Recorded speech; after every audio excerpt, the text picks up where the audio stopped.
बाद बिजली के बाद फिर पानी जल शक्ति डिपार्टमेंट के लिए, हेल्थ के लिए, पीएचई के लिए, इरिगेशन के लिए, एग्रीकल्चर के लिए, उस रूरल डेवलपमेंट के लिए, पीएमजीएसवाई और पीडब्ल्यूडी के लिए।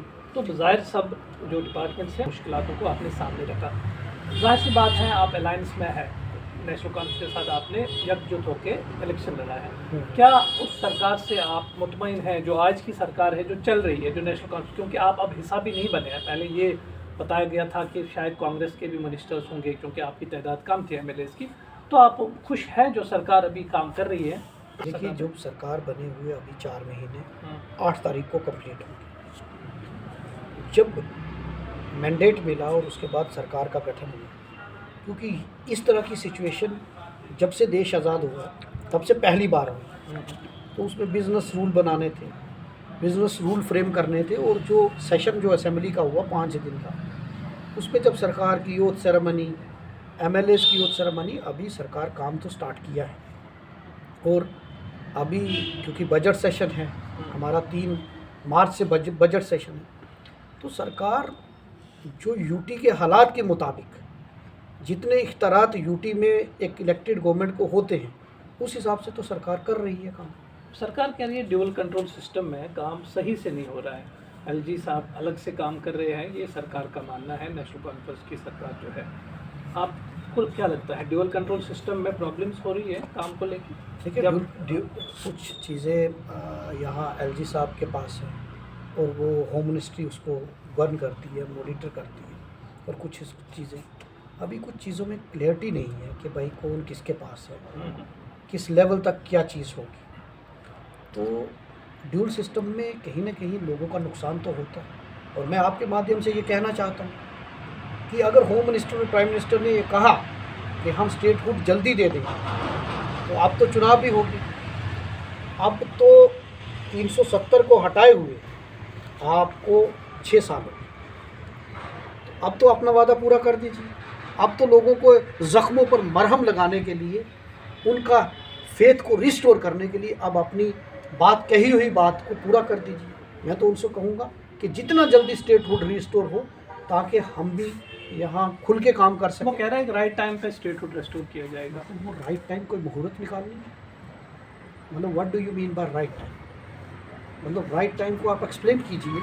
आप बोलिए राइट टाइम 1 महीना, 2 महीने, 4 महीने, 6 महीने, या जब तक ये चीज़ होती। एक तरफ आप कहते हैं कि हमने हालात बेहतर कर दिए, एक तरफ आप कहते हैं कि हमने यहाँ सब कुछ विकास ही विकास है।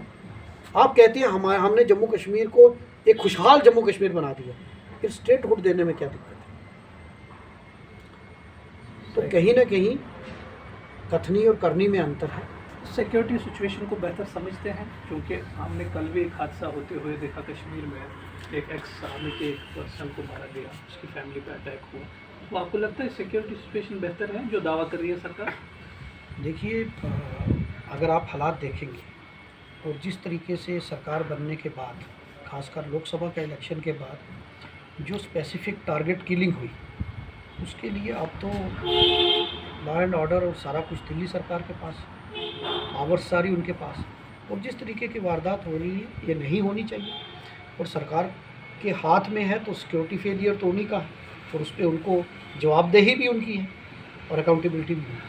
इसका साथ नेशनल कॉन्फ्रेंस के साथ आपका अलायंस मजबूत है, या आज की डेट में हम ये समझें कि वो उसमें वो मजबूती नहीं रही जब पहले आपने इलेक्शन लड़ा था, क्योंकि आप सरकार का हिस्सा भी नहीं है, मिनिस्टर आपका कांग्रेस का कोई है नहीं?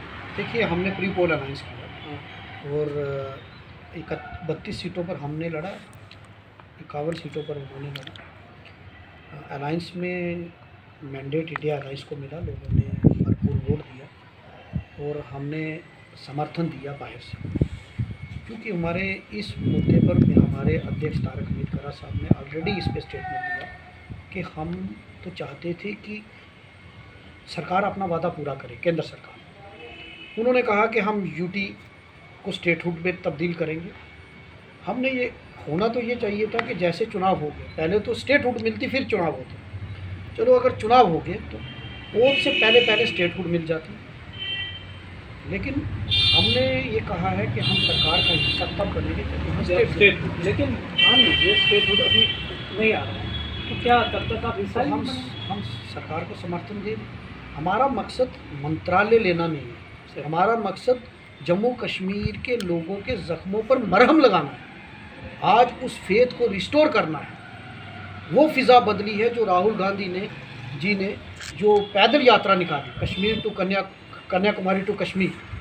पहली बार मैं आपको बताऊं, जब उनका बनाल से जब वो इंटर हुए, तो जब से ये इन्होंने 370 को ख़त्म किया तो कश्मीर के अंदर कोई पॉलिटिकल एक्टिविटीज़ नहीं थी। वो पहली एक्टिविटी थी जब राहुल जी पैदल यात्रा निकाली, और बर्फ़बारी होने के बाद भी लाखों की तादाद में लोग बाहर सड़कों पर निकल कर आए। और आपने देखा कि उसका मैंडेट भी आपने देखा कि किस तरीके से मैंडेट भी मिला।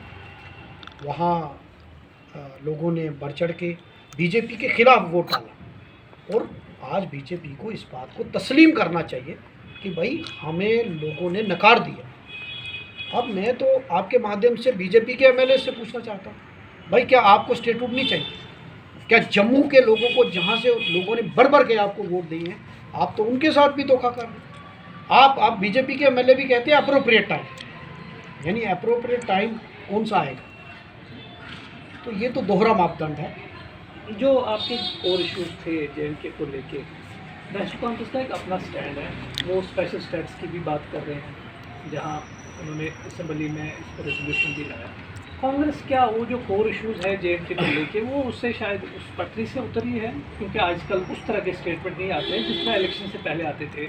लाइक आपने भी आर्टिकल 370 को लेके बात की थी, आपने रेस्ट्रिक्शन ऑफ ये दरबारों की बात की थी, लेकिन अब वो स्टेटमेंट्स हमें देखने को नहीं मिल रहे। क्या वजह है? देखिए, जब रेजोल्यूशन की आपने बात की, रेजोल्यूशन जब असेंबली में मूव हुआ तो आपने देखा कि हमने उसका समर्थन किया। मैं आपके माध्यम से पूछना चाहता हूँ कि उस रेजोल्यूशन में क्या कोई एंटी नेशनल कोई एक भी वर्ड था? नहीं था। उस टाइम स्पेशल स्टेटस को लेके बात तो स्पेशल स्टेटस 11 रियासतों में ऑलरेडी है। तो अगर हम मांग रहे हैं तो वो बीजेपी वाले शोर क्यों मचा? आपने सपोर्ट किया था उस टाइम? अरे मैंने तो एज मैं तो टीवी चैनल पर आकर मैंने उसको डिफेंड किया। और मैं आज आपके माध्यम से कहता हूँ कि बीजेपी का कोई भी बड़ा लीडर उस रेजोल्यूशन को लेकर मेरे साथ बहस कर ले।